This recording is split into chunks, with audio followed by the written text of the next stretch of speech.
WHO द्वारा corona virus को महामारी घोषित करने के बाद दुनिया भर के वैज्ञानिक इसके खात्मे के लिए दवा खोजने में जुट गए। कोरोना नाम की इस महामारी से निजात पाने के लिए पूरे भारत में भी 16 जनवरी शनिवार से कोरोना वैक्सीन लगनी शुरू हो गई है।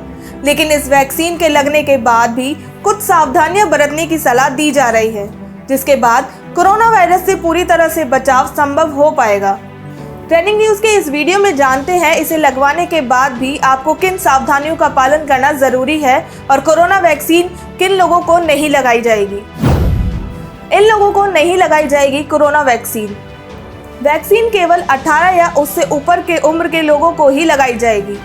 अगर किसी को दूसरी बीमारी की वैक्सीन भी लगनी है तो कोविड वैक्सीन और अन्य बीमारी की वैक्सीन में 14 दिन का अंतर होना जरूरी है। अगर किसी में कोरोना के लक्षण हैं तो उसे ठीक होने में 4 से 8 हफ्ते के बाद वैक्सीन लगाई जाएगी। बीमार और अस्पताल में भर्ती लोग, चाहे वो किसी भी बीमारी से ग्रस्त हो, उन्हें बीमारी से रिकवरी होने के बाद 4 से 8 हफ्ते बाद ही कोविड वैक्सीन लगाई जाएगी। जिन लोगों को कोरोना वैक्सीन लगाई जाएगी उनको ये करना होगा। 30 मिनट तक टीका केंद्र में रहना होगा। टीका लगने के बाद आपको 30 मिनट तक टीका केंद्र में ही रहना होगा। इसके बाद आप घर जा सकेंगे। वैज्ञानिकों का कहना है कि अगर कोई रिएक्शन दिखना होगा तो वो आधे घंटे में दिखाई दे जाएगा। 28 दिन बाद वैक्सीन की दूसरी डोज लगाई जाएगी। जिस कंपनी की पहली डोज लगाई जाएगी उसी कंपनी की दूसरी डोज भी आपको दी जाएगी। पहला टीका लगने के बाद दूसरी डोज कब लगेगी इसकी जानकारी आपको फ़ोन पर दे दी जाएगी। कोई भी रिएक्शन हो तो तत्काल फ़ोन करें।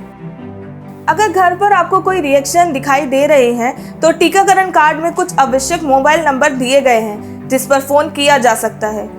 बिना डॉक्टरों की सलाह के किसी भी बीमारी में या वैक्सीनेशन से हुए साइड इफ़ेक्ट में कोई भी दवा ना लें। ये साइड इफ़ेक्ट्स हो सकते हैं।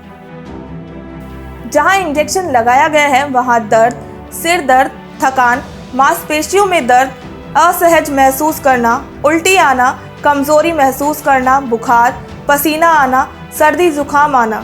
सामान्य दर्द की दवा से आराम मिल जाएगा, इसलिए घबराने की ज़रूरत नहीं है। टीका लगने के बाद क्या करें और क्या ना करें। जिन्हें टीका लगा है वो लोग कम से कम 2 महीने तक शराब का सेवन ना करें, क्योंकि शराब पीने की आदत वैक्सीन को बेअसर कर सकती है। विशेषज्ञ मानते हैं कि टीका लगने के बाद शरीर सामान्य रूप से काम करे, इसके लिए ज़रूरी है लोग टीके से जुड़ी अफवाहों से दूर रहें, सकारात्मक रहें, यात्रा करने से बचें, क्योंकि वैज्ञानिकों और विशेषज्ञों का कहना है कि कोई भी कोरोना वैक्सीन 100% असरदार नहीं है। कोविड प्रोटोकॉल तोड़ने से बचें, 2 गज की दूरी बनाएं, मास्क लगाना और हाथ धोना जारी रखें, तभी टीके का असर तेजी से होगा। दूसरी डोज लेना ज़रूरी है। वैक्सीन की 2 डोज लेना बेहद ज़रूरी है। पहली खुराक लेने के 28 दिन बाद दूसरी खुराक दी जानी है, जिसके 14 दिन बाद ही टीके से शरीर में एंटीबॉडी पैदा होनी शुरू होगी। ये एंटीबॉडी धीरे धीरे बढ़ेगी, इसलिए ज़रूरी है कि कोई भी व्यक्ति लापरवाही ना करे। क्या वैक्सीन लगाना स्वैच्छिक है या अनिवार्य?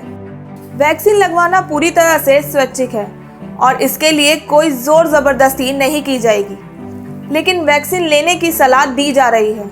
एक अनुमान के मुताबिक जब 60 से 70% लोगों को वैक्सीन दे दी जाएगी तो इससे हार्ड इम्यूनिटी तैयार हो जाएगी और वायरस संक्रमण काफ़ी हद तक कम हो जाएगा। कोरोना महामारी से लड़ाई बहुत लंबी चलने वाली है और इसमें जन भागीदारी की बहुत आवश्यकता है। इसलिए कोरोना वैक्सीनेशन को लेकर अफवाह से बचें और इससे जुड़े किसी भी खबर के लिए आधिकारिक लोगों की बात पर ही भरोसा करें। ट्रेंडिंग न्यूज़ को आप लोगों का प्यार लगातार मिल रहा है, जिसके लिए हम आभारी हैं। अपनी अमूल्य राय हमारे कमेंट बॉक्स पर ज़रूर दें और हमारा उत्साह बढ़ाते रहें। हमें आवश्यकता है हिंदी के कुछ जुझारू संवाददाताओं की, जो हमें अपने प्रदेश की सामाजिक समस्याओं के बारे में अवगत करा सके। यदि आप ऐसे किसी व्यक्ति को जानते हैं तो हमारे कमेंट बॉक्स में ईमेल आईडी ज़रूर दें। हम जल्द ही संपर्क करेंगे। धन्यवाद।